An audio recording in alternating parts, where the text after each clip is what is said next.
Welcome back to the Babushka Boys podcast with your hosts Menelik and Ewell. Today on the show we got two interesting gentlemen with us, Ray and Isiah, and Ewell is going to give you guys a little more info. Yeah, welcome to the podcast. Today we have Isiah and Ray, two music prodigies. From Philly. Shout out 215. 215 represent, man. Yes, sir. Yeah, so we excited to get active. Let's go. Oh, that intro. All right. Quick update for the coronavirus cases. About 10.8 million cases right now. 518,000 deaths. And then USA is still number one with about 2.7 million cases. So, and I think it's still climbing, which is kind of whack, but that's the update. Should we start with talking about Corona? Because I'm cool with that. Yeah. How have you guys been dealing with this whole situation? Oh man. Corona's been wild to me, man. But you know, like I can't speak for anybody else, but like it just is super difficult for me to like think about everything that's been going on like in my senior year of high school and like going off to college and like all the plans that I have. I had to really like adapt to not being able to go outside all this time and like see the people that I wanted to see, like wearing a mask all the time and you know, like making sure I'm protecting my family. Like that's been something that I have never really had to like think about, you know what I mean? Mm-hmm. So it's like to have to always have that in the back of your mind is like, okay, am I being socially distant? Am I being like aware of my surroundings? Am I like, you know, making sure everything's cool? Like that's been difficult, but it's been, I guess, getting easier as the pandemic has been ramping up. So that's me. I can't, like I said, I don't know what you have to say about that, but yeah, I mean, for me, it's kind of similar. I think this whole thing, just because my mom is like she's a germaphobe, so it's like definitely like locked down packed. Like it's hard to go outside, kind of basically. But you know, just making sure I stay healthy, just being active when I can, and always for sure. And like whoever's listening to is like wear your mask, like straight up, because I remember going like a couple weeks ago, just going outside. It was like after Trump announced like the quarantine, I guess, was over. Like all of these people just stopped wearing masks, and it's just like, bro, like we're about to go back into quarantine when y'all like just because y'all not protecting yourselves. You know what I mean? Mm-hmm. So it's just like it's easy for me, but I see it as harder for other people. So it's just it's annoying in that front, kind of. Yeah. And like real quick for reference, are y'all both seniors right now? Yeah, well, I mean, not we graduated. I mean, I graduated. I know that. My graduation, they didn't want to do. My school didn't want to do any type of like virtual stuff, which I thought was ridiculous. But I mean, ours is on August 1st, so I can't really call myself like a graduate of high school, but I'm definitely not a student no more.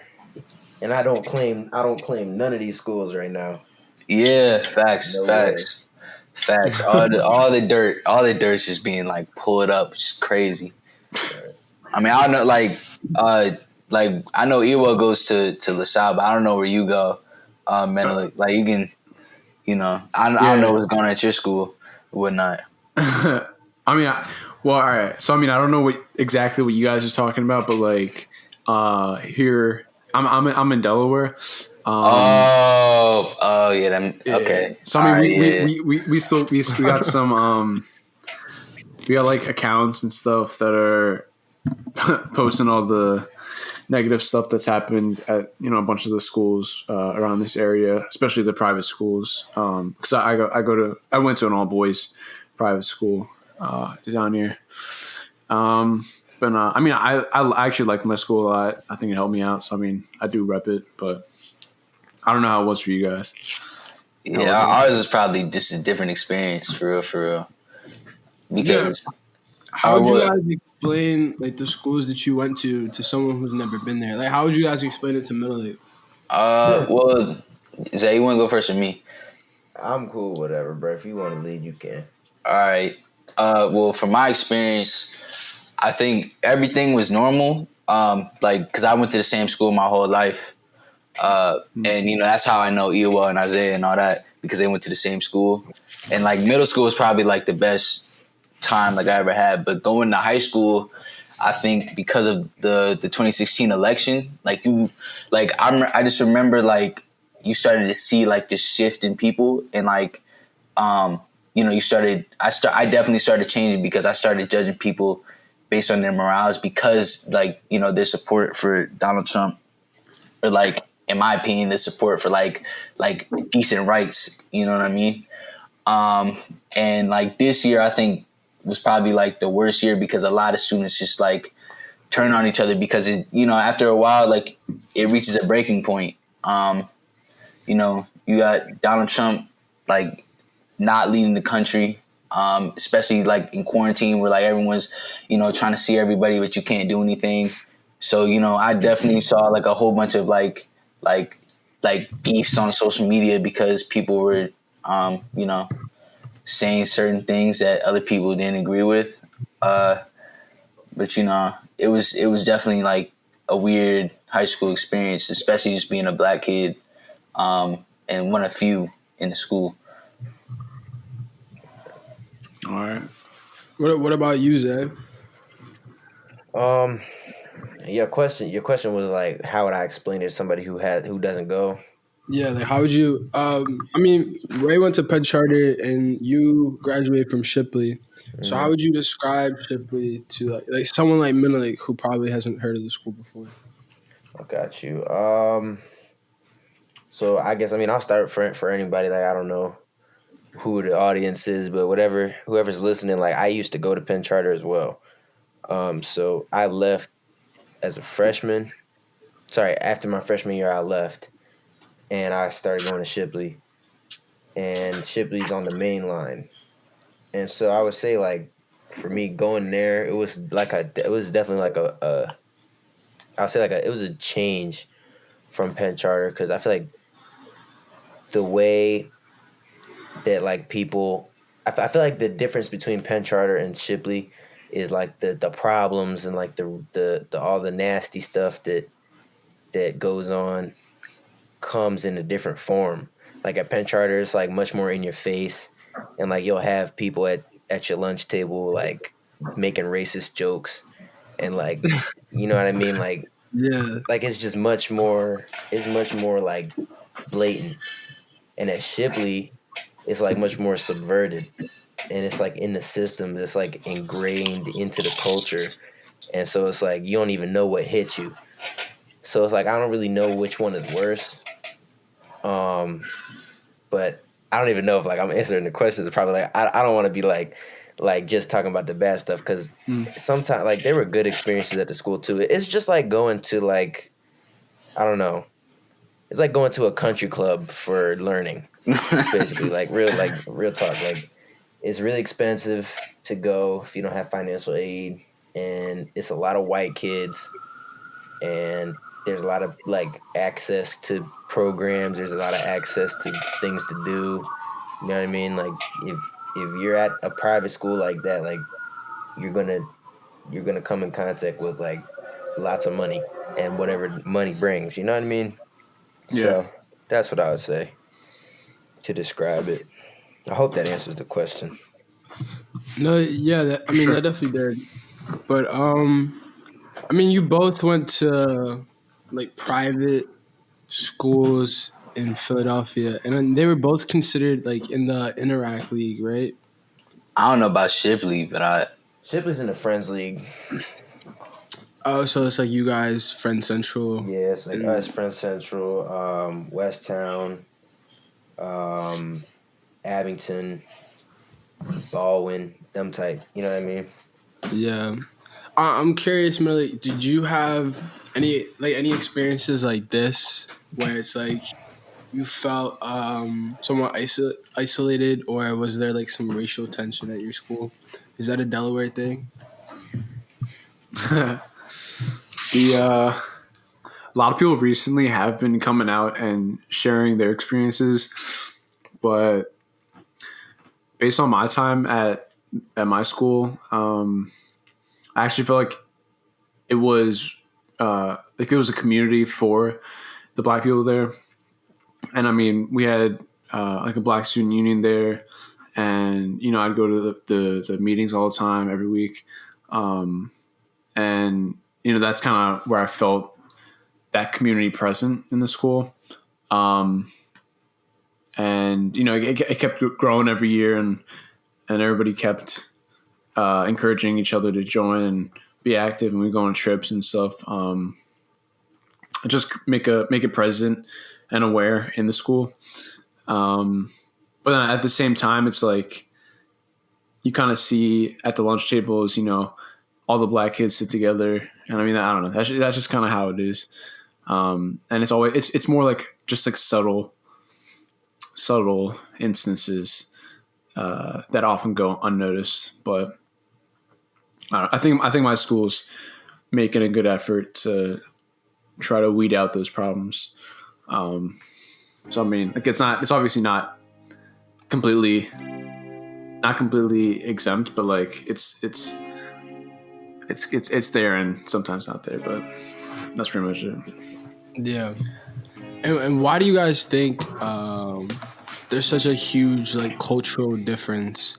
Like I feel like this has been going on even before the 2016 election. Like what do you think is causing, like these white affluent kids to treat, someone from the same background just looks a bit different, differently? What do you mean the same background though? Like they come from like the same area or something. I don't know. I mean, that's a tough question. I think like the only thing I can really think about, or like the only thing I really just kind of say is just like history, just because like in general, like I feel like there's always been this hierarchy between races. And I mean, that's kind of really all I can really say. I don't know. I feel like for me, like thinking about it, I think it's like, even though like the kids in some cases, because it's rare that you'll see like, I'm not saying it's rare like in a bad way, but like you're not going to see as many black kids from like the affluent areas, like the rich areas, going to these types of schools as you're going to see the white kids. And so like the white kids that go to the schools like this, they don't. A lot of them are like a lot of the black kids that they see at school are like the only black people that they've ever come in contact with, aside from like their housekeeper or like their child, like if they have like a little sibling, like the nanny or something like that. And that's a shame, but like that's the way. Yeah, that's our country is the built. world for sure. You know what I'm saying? Like it's been that way here for hundreds of years. Like black people and white people separate, like living in separate worlds. And so it's like they treat you different because like that's all they know how to do. And I'm not making an excuse for them, because they have like they're the reasons why like the country is falling apart right now. But like they treat black kids at school differently, even if like they could be living down the street, because by nature of America and by nature of everything that they've ever seen in their life, like black people and white people are not equal to them.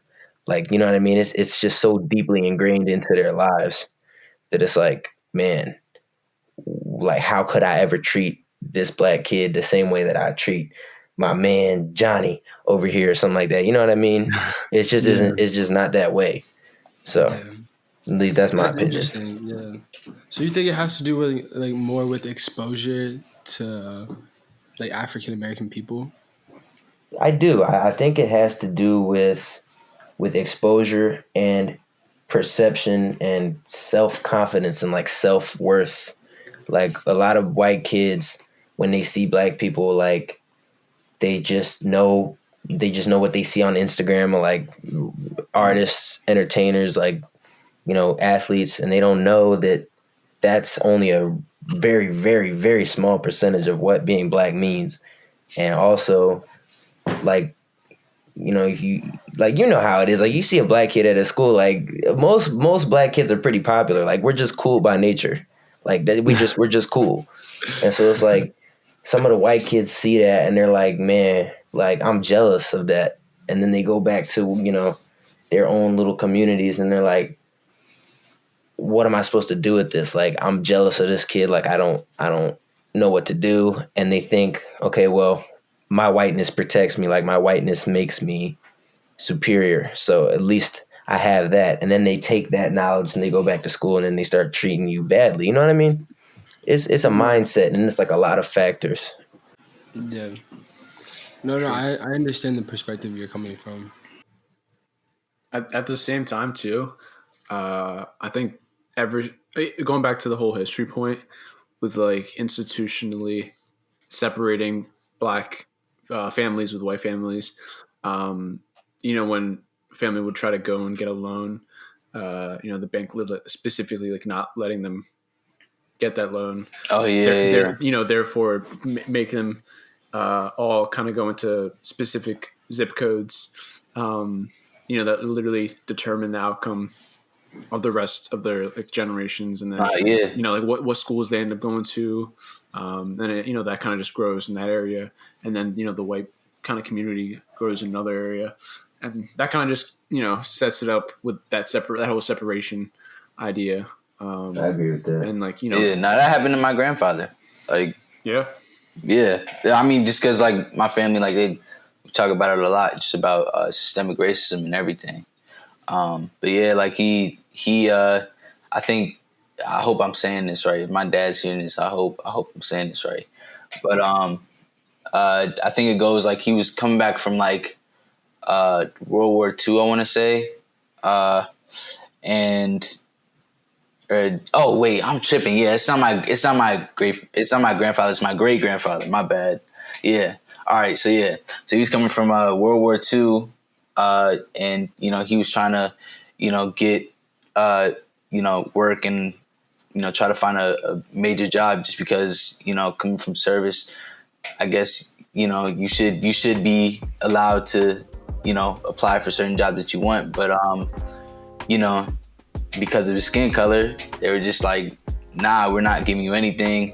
If he were to try to apply for a loan, they'd be like, nah. And just yeah, so it definitely helped my family back, I know for sure. So yeah. And you'd expect a veteran, when they come back, to be treated the way they should equally. Yeah. No, it was not like that. For sure. I think all this. I think now that because of the current, I guess like what's coming to light about America, you see all these protests, you see all these people coming together and bearing arms, of love, not of like guns and stuff like that. You start to see really, you start to see and you start to learn really like what the main principles America was founded upon. And there's a lot of people here that don't want to listen to you, or they don't want to really listen to what the truth about America is. Because even though it's, the land of the free, I kind of just that slogan isn't true. Because I know so many people that I know, they're like, I guess, quote unquote free, but they're not free. Because there's still systemic racism. There's still just racism in general. It's still pressing upon manorial groups. So it's just, that's just how I see it. How do you think we can, how do you think like this will be able to be mended? Like, how do you think we can, like join these two cultures together with less hostility? Because I feel like from my perspective, the parents are like the biggest influence for these kids. So, I mean, if you just provide perspective, like how the Black Lives Matter has been doing for years now, like if you watch 13th on Netflix, like you can't deny systematic racism is a thing. So I think as long as we provide perspective to, our situation, I think people will be able to understand. I think people will be able to just understand what other people are going through. But what do you guys think? Like how can we quell this relationship? You want to go with me? I'll take it because I want it. Like, yeah, I got you. What I think, the first and most important thing that I want people to like listen to and understand is it does not, the responsibility to make our two, lifestyles, racial groups, whatever, coexist peacefully. That does not fall on Black people. We're not the ones that started racism. Like, we didn't start it. We are victims of it. And so we should not have to be expected by anybody, the media, the students at school, teachers at school, police, whatever the case may be, like the president, no matter how far it goes, like, it's not on our backs alone to cure the relationship, as you put it, which I like the way you said that, because it does need to be cured. But it starts with white people taking a look at themselves, taking a look at the rest of the country, and it's not just Black people that are suffering. We're suffering pretty extremely right now and have been for like a long time. But it comes to the point where it's like, if you're not of a certain socioeconomic class, if you're not white, if you're not like, if you don't fall into these WASP groups, like, you know what I'm saying? It's like you don't matter. And it's like you can't get anything without scrapping for it and without like clawing for it, which is why, you know what I'm saying, people want to put the label on Black people as being like angry and being, unruly and not willing to sit down for civil conversations. Like, we've been having civil conversations for like 100 years now, since we've been able to even have the conversations. So it's like, and we've had to scrap for all of what we got. And so when you see people being murdered on camera, like George Floyd, like rest in peace, George Floyd, you see people being killed on your TV screen, and it's been going on for as long as you have. Like, people are going to be upset. People are going to want to take to the streets. People are going to want to protest. And it's like, I think, to answer your question, like, what we need to make it into like a realistic mending of the relationship is, you got to have white people look at what's going on. You have to look at the country and be like, okay, this system is built for us. It's not built for anybody else. And it rests on whether or not they care or not. And it seems like people are starting to care more, which is really good. And then after, you have that kind of that realization, that awakening, then comes, organization of Black people, organization of white people meeting in the middle and starting to really make progress. But it starts solely, in my opinion, and again, this is just my perspective, like, people are going to have their rebuttals, but in my opinion, it has to come from the people in power. And the people in power in the United States, and I think everybody can agree on that, like, the people in power are white people, and it's white rich people. And so it's like, you got to go to them and say, look what your system is doing to everybody else. Like, look at what your system is doing to all of the rest of us. So, after that happens, then we can start to prime ourselves for the bigger conversation of, what can we do? But that's my opinion. Just to kind of like add on, but also it's a little bit of a rebuttal. I think we definitely have a small responsibility. I'm not saying we have a huge responsibility. Don't get that twisted. I think we got a small responsibility to show, white people the real side of America. Because I remember, I want to say I was in like 11th grade. There was a kid in my class who had a Ronald Reagan sticker. And I just remember my science teacher, she was like looking at the sticker. She was like, "Oh, Ronald Reagan, oh my gosh, I love him, blah, blah, blah." And then I muttered it, but I was like, man, Ronald Reagan's a nut. He's a weirdo. And my teacher was like, huh? She was like, what'd you say? And I was like, Ronald Reagan's weird. And she was like, why? Ronald Reagan is so, like, he's Ronald Reagan, blah, blah, blah. And I'm like, well, I mean, Ronald Reagan is the reason why there was a crack cocaine epidemic in black communities all across the country. So it's just like, I do not love Ronald Reagan at all. And I remember she was like shocked. She was like, no, there's no way that's possible. I was like, yes, this is a thing. It's a real life thing. And it was like, I remember the class was like dead silent. I was telling her, I was like, look, like, I'm not lying. You could read about it. And I just remember, like, I want to say it was like the next day or the next time I saw her, she was like, yeah, I read about, Ronald Reagan, and you were right. She didn't say I didn't like Ronald Reagan anymore, which I didn't forget. But, I think it's important. It's definitely important to talk to people because I thought Ronald Reagan giving crack to all these communities was like a known thing. And I guess I was wrong. I really thought it was a known thing. And then also, like, definitely like what you said before, Zay, like the responsibility is definitely for the people in power. And I hope, like, in the future we get more people, but I don't know if this is just the stigma of, like, quote unquote, like, the American, because I think a lot of Americans are just ignorant. Like, they're like, we don't like to listen to anybody. And I think one thing that I've been trying to improve is, like, trying to see everything from different people's points of view, right? So, I think for the mad ignorant people that just, like, saying, like, racism is over, whatever y'all are protesting about is just not a thing. I think a lot of people, and hopefully, like, their children are seeing this and are looking at it from a different point of view, because everything, I remember my mom told me this, like, every one of your base fundamentals is taught to you from the people before you.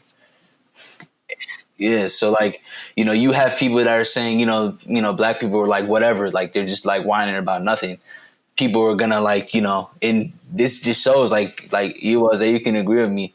Like, in our classes, when it came to race and stuff, you saw people, like, literally just going upon the base fundamentals, like, y'all tripping about this, like, race stuff, like, police are fine, blah blah blah blah, like, that type of stuff. I don't know how yours was, man. Like, I didn't mean really? to, like, yeah. Dang, I didn't know you guys had like that. But yeah, like, I mean, I think it's just different because, like, for the PWIs in Philly, I think it's just like a whole, it's a weird dynamic, because I don't think a lot of people are really, they don't really know, like, the real side of America, like I just said before.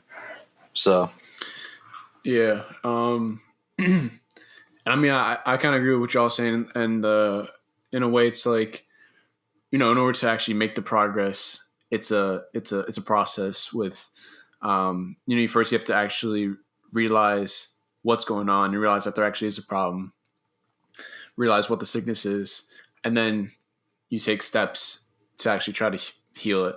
And, I guess that also does come with, the roles of parents too, because, like you were saying, how it's like what they know is just passed down to the kids. And, the ideologies that's ingrained in the parents' minds, they're just going to continue that, teaching that to their kids.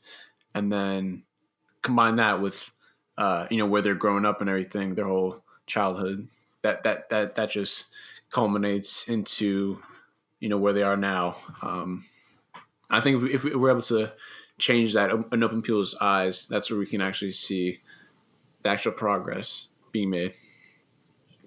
Yeah, and I'll at the same time too.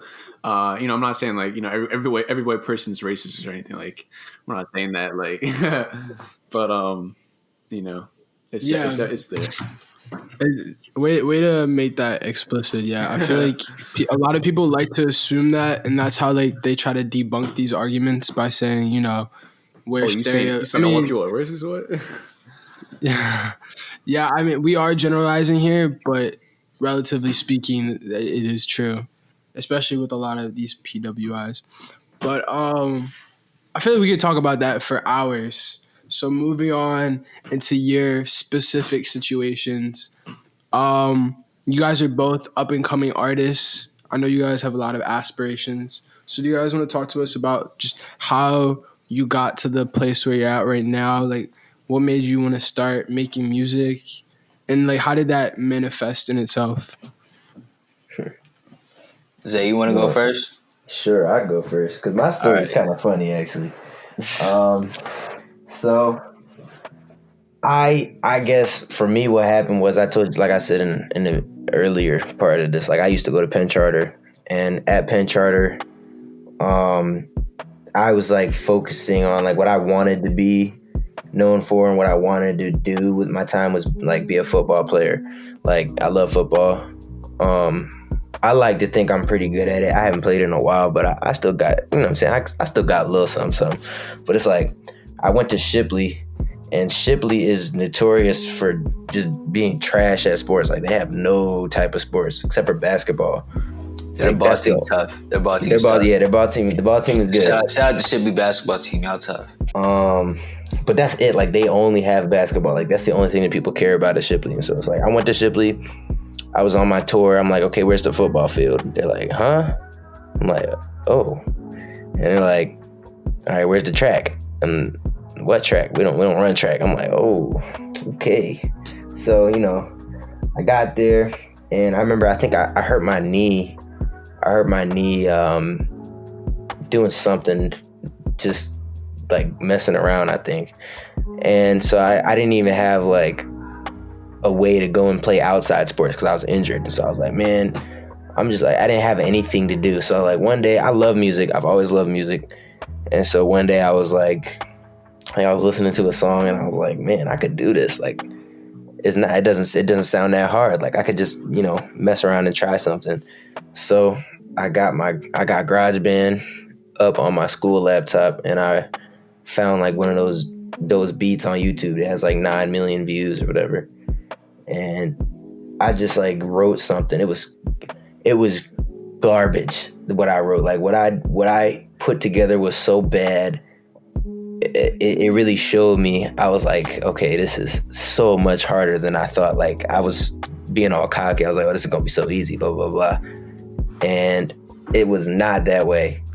But I kept doing it. Like I kept writing like little songs in this little book. And I took them to Shipley, and I showed them to some of my friends. I was like, what do y'all think about this? Like, and people, to my surprise, were actually like super supportive. Like that was the thing that I think was the biggest part of my music journey, is like, for me, people who are like supportive of me is like really important. Like that's a big part of who I am. Like people around me who are like willing to get behind me. You know what I'm saying? So like I brought it to these kids and they're like, yo, this is actually good. Like keep doing your thing. Like obviously it wasn't good, but like they were supporting me as a person. So I was like, oh my gosh, like this is so great. And it just made me want to keep doing it. So I worked at it, and I bought like a little like $40 microphone, and I was like just messing around, and I ended up putting together some stream worthy stuff, and I just kept going, and I guess now I'm here. So that's what made me want to do it, is like the boredom of not having sports or having anything to do while I was hurt, and then people telling me that I actually have potential. Like that mixture was just like, okay. And I've always loved music, so I was like, why not? Yeah, that's super dope. I'm gonna ask you more questions, but yeah, let Ray go. So, I mean, I started writing music like in middle school. I forget why too. Like, I think, bro, I feel like it was like 2016, because I only remember like one song I like made. It sounded like I completely just copied Lil Uzi, but it was horrible. It was horrible. That's how it be though.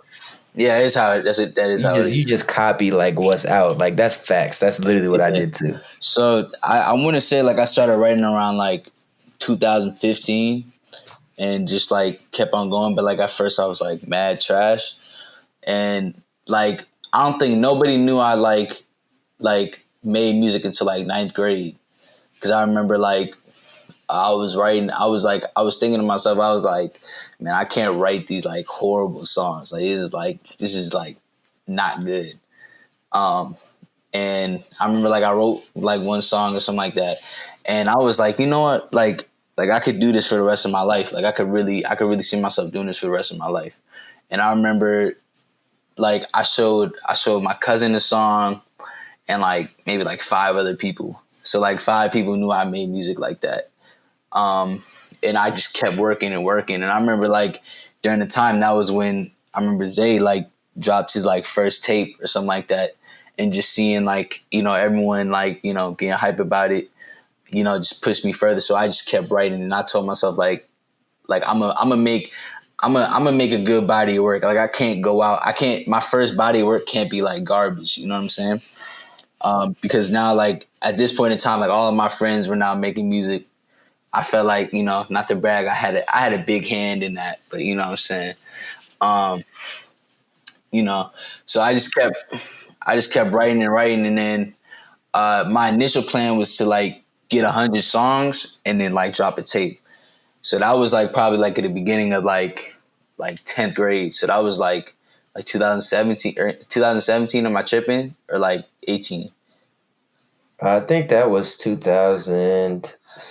Ooh, I think it was like, Yeah, it was it was 18, because that was when you yeah, I think dropped it your was mixtape, 18. right? Yeah. Yeah, exactly. 18. So I was gonna like do like 100 songs, and I remember like somehow I accidentally deleted like all of my songs that I had. So it was just like dang, I gotta do this all over again, because I know like when it comes to music, like I try to approach it like how Kobe approaches the basketball, because that's like my favorite athlete of all time. Kobe's a GOAT. So I did like 100 songs again, and then, you know, I dropped the mixtape, and that's when everyone knew like I made music. Now I'm here, just still working, just trying to top everything I'm doing.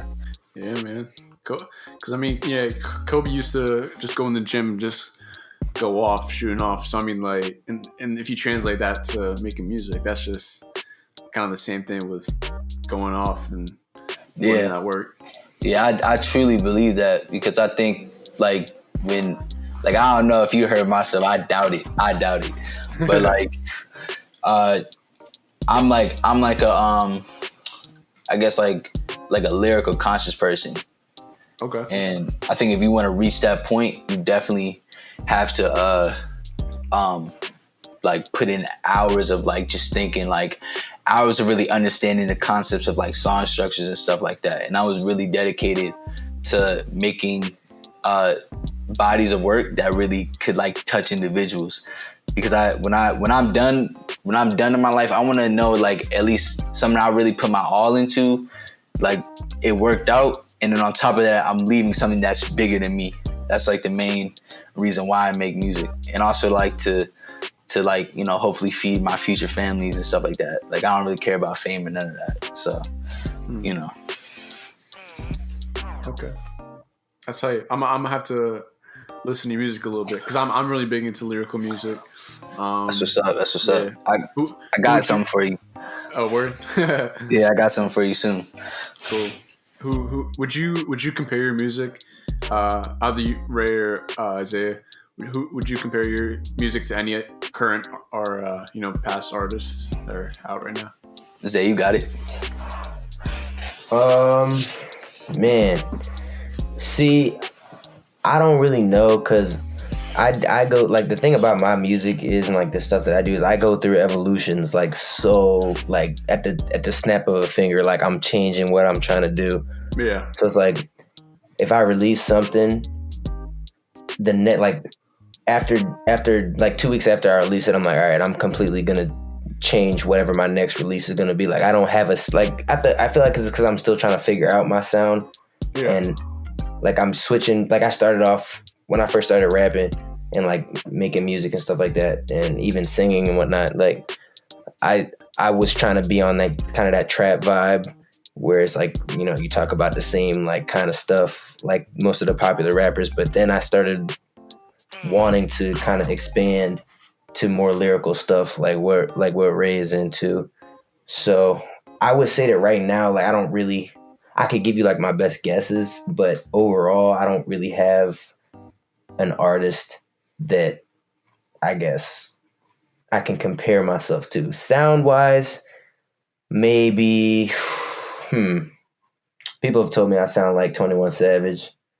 People have told me I sound like, people told me some of my newer stuff is sounding like Playboy Cardi, which is like, oh man, you know what I'm saying? But um, yeah, exactly. I would say that that's kind of where I'm at right now. It's like I'm trying to pave my own way while also looking at people who are successful for like a little bit of inspiration. Because like the thing about success that people don't like, the thing about music and like coming into your own that some people don't get is like it's not always about, you know, building your own thing from scratch. Like that is really rare for you to build your own thing from scratch. Like obviously that's what you're shooting for, but a lot of people look at what's already going on and how can I build on it and put my own spin on it and make it into my own thing while just, you know what I mean? So yeah, I would say I'm unique right now though. I like that. I feel like the hardest part of music making is always just coming up with like your own flow and just finding your own identity within your music. Would you guys say that's a pretty accurate statement? I mean, like, kinda. Like how I do it is I can just like if I hear something I like, I can just like instantly kind of go in a mode where it's like That's what I want to facts. say. So That's it's facts. I like when it comes to like making music, like it's easy. Like I feel like anybody can say they can like come up with a flow because it's just like they're words and you can like copy other people. But if you really want to make that like real, like that music that'll last forever, like you definitely want to, take time with it. Like you don't like I always tell everyone I know this, like don't just like like don't rush. Take your time because time is definitely you got a lot of time when you want to make music. I think Exactly. you don't want to abuse that. Oh, for sure. Who would you say is the better rapper between y'all two? Oh Oh, that's a man, good nah. question. See, listen, let me say, I know like I've gotten questions like this about people who asking me like who's the better rapper between you and like whatnot. And what I'll say about that is like these dudes are my friends, man. Like these are my brothers. Mhm. I don't ever compare myself to anybody that I work with because it's like we're just kind of coexisting. Like I'm not gonna because like it gets too rocky territory. So it's like what I say is for Ray, I love his music. I love the way he works. I love the sounds. Like I love like everything that he does, and I respect his shit. Oh man, my bad. I respect his stuff. I respect his music, and I love working with him. And I think we can coexist. They like J. Cole said, they acting like two legends can't coexist. You know what I mean? Yeah. For sure. So that's my answer. Hey. I guess like when it comes to me, like kind of like he said, like I don't really care about who's it better because I think I think both of our goals is just to be like one of the greatest to ever do it. Like if you're not trying to be the greatest to ever like do something like in whatever pocket, like it doesn't matter if you're doing like mumble rap, melodic rap, like whatever. Like, well, why are you here? Like it doesn't make any sense if you're not trying to be one of the greatest. Like in whatever you think you want to dedicate your life to, then like it doesn't matter. Facts. Yeah, that's true. I mean, even you don't even have to apply that to. I mean, you can apply that to like any other profession, really. That's a great mindset to have, especially in like the music industry where it's like uber competitive. Yeah, for Right. sure. Because you got mad people like, and I already see it. Like mad people that would do anything just for like attention. Like, and Mm-hmm. that's having like a big thing in this generation. Like a lot of dudes kind of like trying to, and I mean I get it, like a spotlight. Like I'd be lying if I said I didn't want a spotlight, but at the same time I feel like one thing you got to do is like you like I just do it. Like I just do it. Like I don't see the point in trying to yeah, because like yeah, if everyone's doing that at the same time, nothing's getting accomplished because you're all gonna be fighting over just one little thing, and y'all just gonna be looking like y'all just gonna be looking stupid like to the whole world. Exactly. Can I go off that real quick? Because I Yeah, want you got it, bro. You got it. So like one of the things like also that I think about like rap culture and like popular hip hop culture, like whatever you want to call it, is like people. That's what people expect. Like for you to think, like if you've got two people who make music together, you got two people who make music separately, but they know each other, whatever. Like people are like itching for that kind of competition between like close people. You know what I mean? And that's the type like that type of lack of humility. Like if I were to come on here, like just hypothetically, and you ask that question, I'm like, it's me. I'm the better rapper. Blah blah blah. Like that's what destroys like good relationships that have taken like a long time to cultivate. And like that's how you know, in my opinion, when to do like the right thing is because like it's easy to come on and say I'm better. Like it's easy to do that, and then it's easy for that relationship to just crumble in that moment. What's harder is to like take a more humble route and be like, listen, we can coexist. Like it's not like that. And that's I feel like that's what I'm trying to do is like I'm trying to come in with kind of a different approach because I feel like people who are more casual hip hop fans, like casual rap fans, like they expect to see rappers getting in beefs and doing diss tracks and It's fed by mass media. Exactly. Like you expect to see people get on Instagram Live and start dissing each other, and like it's just bad activity. Like that's I don't know if I could use this word, but it's like coonery, like coon activity. Like that's what you would expect to like see two black people going at it over rapping. Like people like like it's like Ray said, people are just gonna be looking at you like you're stupid, but it's for like that's what's entertaining to them. Yeah. You know what I'm saying? Yeah. So it's like in my opinion, it's like making slaves fight or something like that.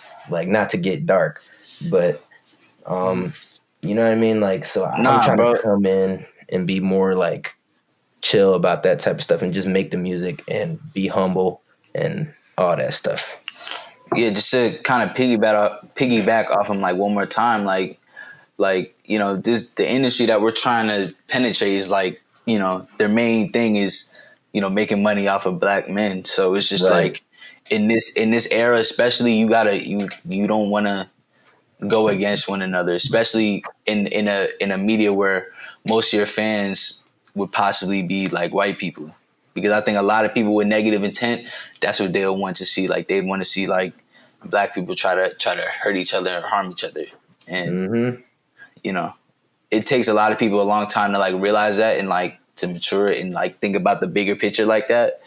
But like I try to, like I'm glad like like my brother's like Zay, because that nigga like, oh shoot, oh good, bro. Dang, I got it. Yeah, you got to edit that out. It came from the heart. That's what. Yeah, nah, but like he knows, like he knows, like like when you make bonds through sound and stuff, like that stuff doesn't go away. And we're not.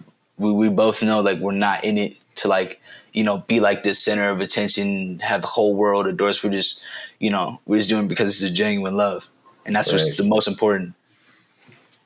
Mm-hmm. Yeah, and I mean like especially the ones that go in and maybe they're faking it or like they're not really about it. That doesn't last long. Like that shit doesn't last long. And I mean, you even look at the big names like Kendrick and J. Cole. I mean, like you don't see them like beefing when people, if they're like asked who's better, then they're not gonna go shooting each other about like nah, yeah, never. I mean, yeah, you can see that there. I mean, that's kind of how it is. But. For sure. Who are y'all favorites? Jermaine Cole. No, yeah, J. Cole's good. All right, I'm about to put you guys on. I'm really into UK rap. I knew you were gonna say that, bro. I knew you were gonna say that. Let I me knew put you you were gonna say on. that. No, but like, bro, like, I'm not saying that's like as a knock, because I know you be on that like that foreign wave, for sure. Yes.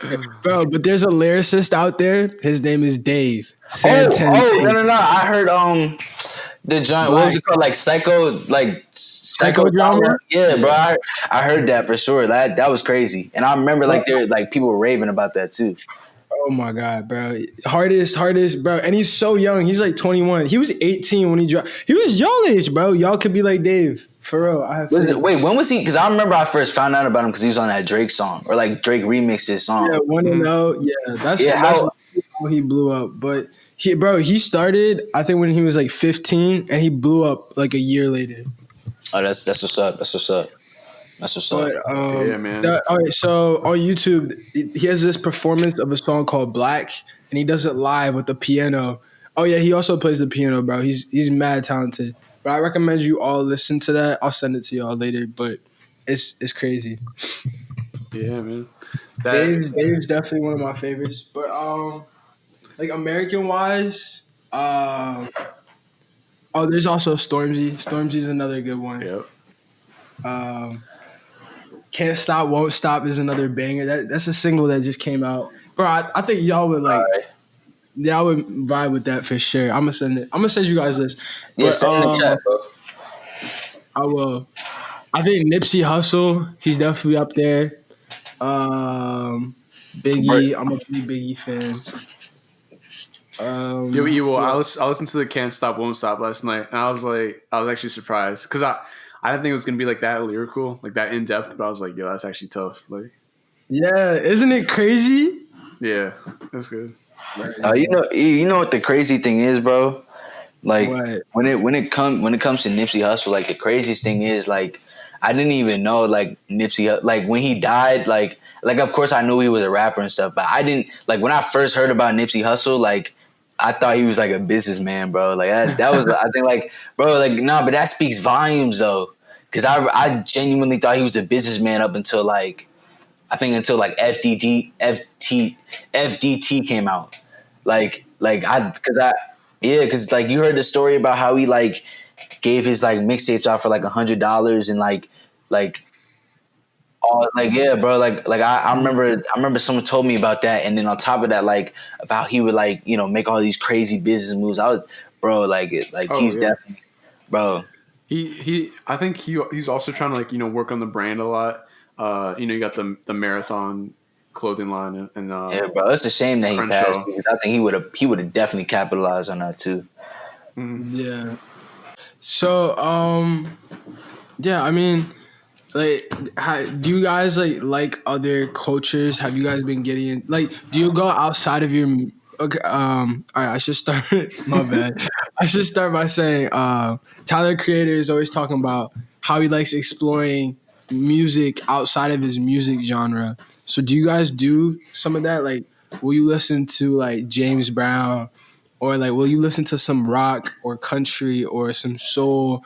Like, do you go outside of your own genre to like explore some other sounds? Yes, I can say it. Yeah. Yes, that's so important. Like, if you want to be like somebody who is able to create sounds, like part of the reason why I'm able to make like good music, at least in my opinion, is because like I started listening to music that you're talking about from like a really young age. Like my mom would always put on the stuff that she likes. Like my mom loves James Brown, Michael Jackson, Jimi Hendrix, all that stuff. And it's like I listened to that, and then my dad has his own like those big rock songs or whatever.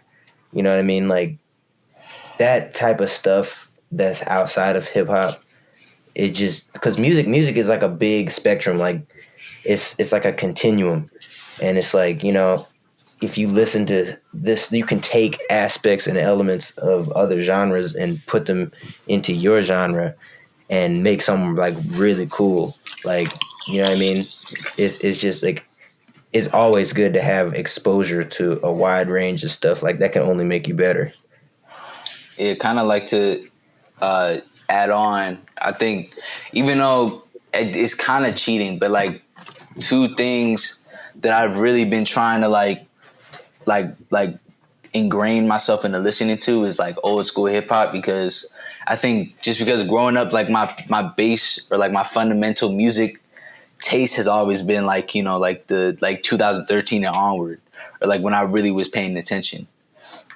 So like that's something I'm definitely trying to like work on. And another thing I'm trying to work on is like, because I think this year like they're killing it, like R&B is probably like the most thing I've been listening to this whole year. Because like even though I think personally I think R&B is like just only about love, and I wish it was a lot more. Like they're still killing it though. Like I love R&B. That R&B, ooh.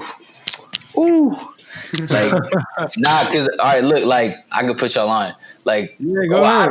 I don't know, cause like someone that I just recently found out about is this girl named Kiana Lide, or like Kiana. I don't know how to say her name. I can send it in the chat.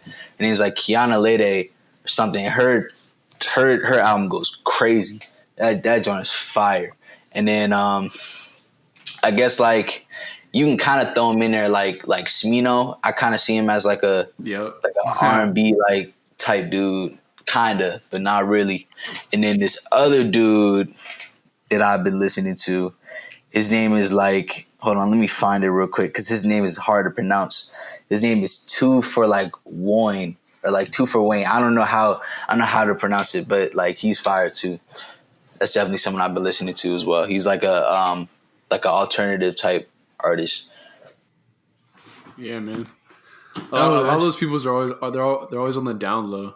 Like, you know, they're not really flamboyant with what they do, but like they stay true to what they do, and that's what brings out the quality in the music. So, yeah, bro, I love it. I love it. You also got to keep in mind that at some point, you know, you're probably gonna incorporate, you know, some of those old songs as samples.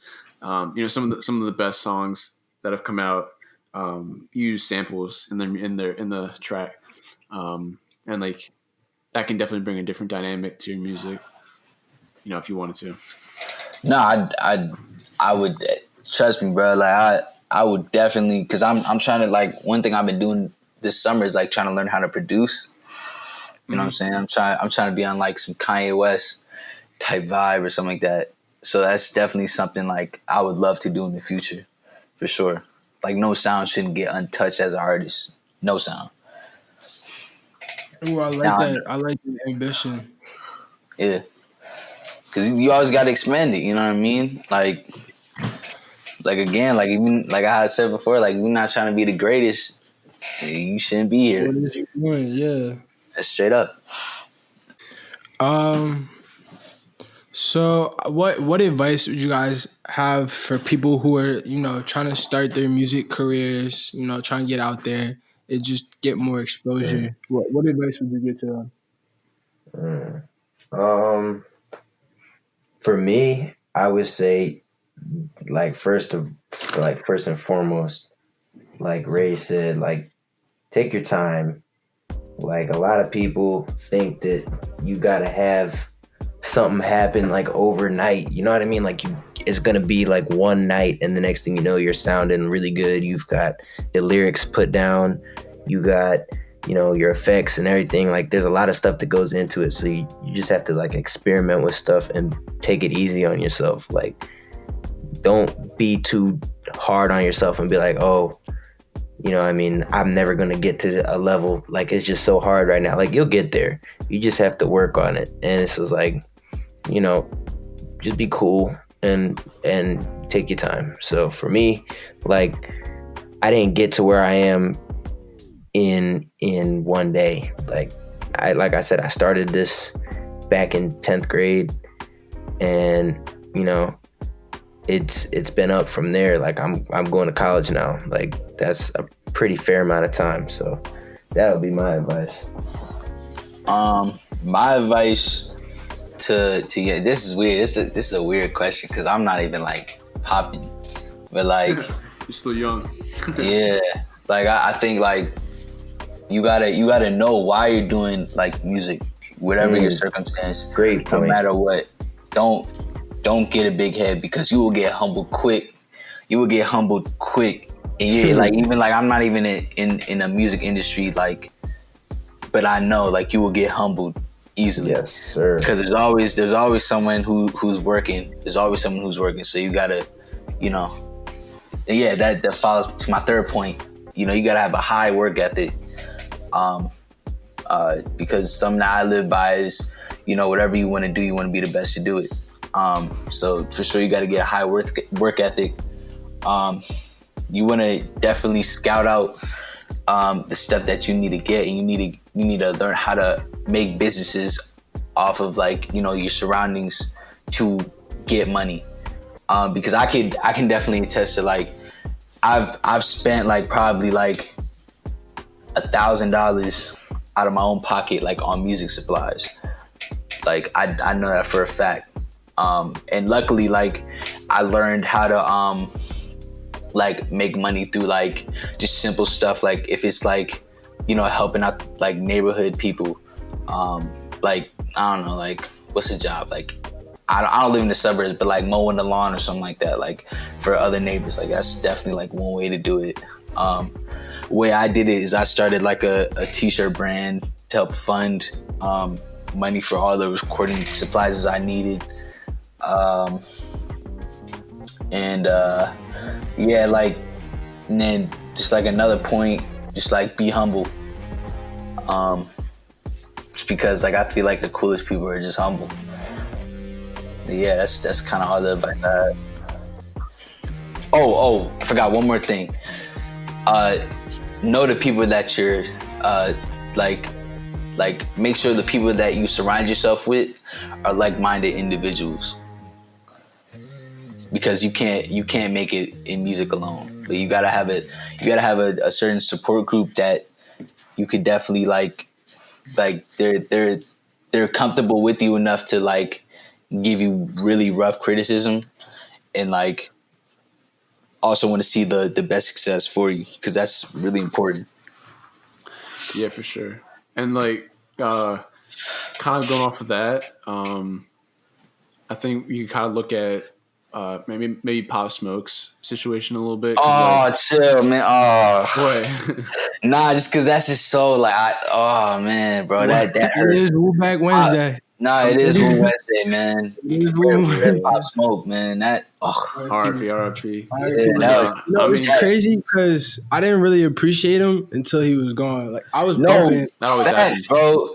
No, because like even though like, bro, you hear like, bro, I don't understand, but New York trap just doesn't sound the same, man.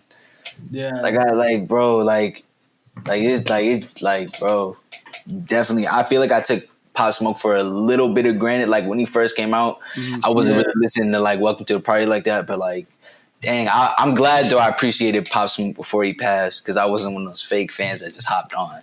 Mm-hmm. Yeah, man, it's sad. Like he just started getting up there. You know, Mans was like what, only like 20, 21 or something. No, I think he was like 20. He was 20. Yeah, it sucked. And he just got his big break. That was horrible, man. Yeah, and he was like really going mainstream. It's a shame. Yeah, man. But I mean, it's crazy how much New York influences like the whole rap game, because Pop Smoke was like going off these UK grime beats, and he was like bringing that into like, and I think now Fabio. Yeah, Fabio, for sure. Lil TJ, low key. Yeah, exactly. Like it's a great area, New York. But yeah. Shout out New York, man. From Philly with love, for sure. I'm not where I am right now without New York, for sure. I know that for a fact. By the time this airs, this will already be a known thing. But I'm gonna release a song July 4th, just talking about everything that has happened this past month when it comes to like, you know, Black struggle in America. And that's something I was like really reluctant to do, but you know, like people like, you know, Zay and like other people were telling me like, nah, you need to do something like this. So yeah, that's why I said like man, like I got you. You'll see what I have in store. I'm excited. I'm excited. So yeah, that's let's kind of all I got. Let's go. I'm hyped for y'all, man. Yeah, This is definitely exciting. gotta take advantage of the opportunity too. I'll definitely agree with that. Yeah, no, for real. This is mad. Like I'm very thankful y'all allowed us to be on here and give us man, like it was tough. a certain level of platform because you guys didn't have to do that. So I'm very grateful for letting you give us this opportunity. Right, bro. I appreciate that too. You know what I'm saying? It was very, very cool to come on and like just talk about life. Like I feel like people don't do that enough anymore. Is like coming on and just talking about stuff that's going on in like a chill way. Like it's always politically charged and whatnot. So I think what y'all are doing is really special. Yeah, appreciate it. Thanks for hopping on though, Ray and Isiah. Thank you guys so much for joining us.